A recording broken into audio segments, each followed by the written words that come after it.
chaque couleur porte quelque chose. Je ne sais pas si quelqu'un peut comprendre.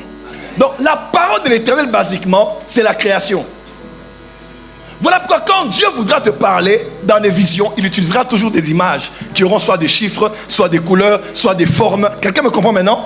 Il utilisera ceux qui existent dans ton univers pour te parler à toi.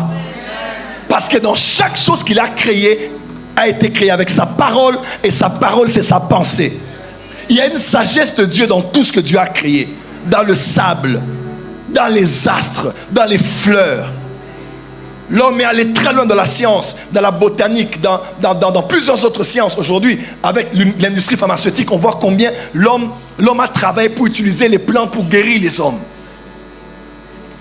Avec plusieurs essais de plusieurs cas des intoxications alimentaires, l'homme a vraiment découvert que telle plante, on peut manger. Telle chose peut être broyée et être mangée. Dans tout ce que Dieu a créé, il y a un but de Dieu. Proverbe 16, verset 1. Dieu l'Éternel a tout fait pour un but. Même le méchant pour le jour du malheur. Dis à ton voisin, la parole de l'Éternel. La parole de l'Éternel, c'est la pensée de l'Éternel. Communiquée par un langage que Dieu choisit pour te donner sa pensée.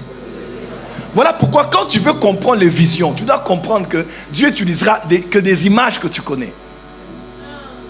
Et des fois, l'interprétation ne viendra pas par un Dieu qui te dit, voici ceci veut dire cela. Mais si tu connais la signification de tel animal que tu as vu, de telle couleur que tu as vu, de telle forme que tu as vu, quelqu'un me comprend? Tu décoderas directement ce que Dieu veut te dire.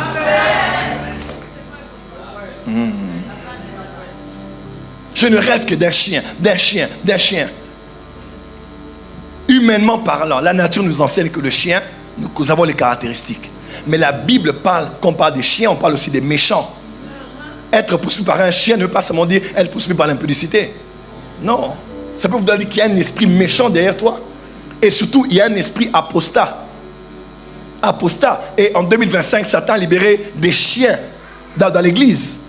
Parce qu'il est écrit, le chien est retourné à son vomi. Il a mangé, il a vomi. Et il part. Mais il revient encore. C'est-à-dire, il y a un esprit qui vient dans le corps du Christ à partir de 2025, qui va ramener les gens. Quand tu vois que tu es poursuivi par un chien, on veut te ramener dans les choses que tu avais laissées.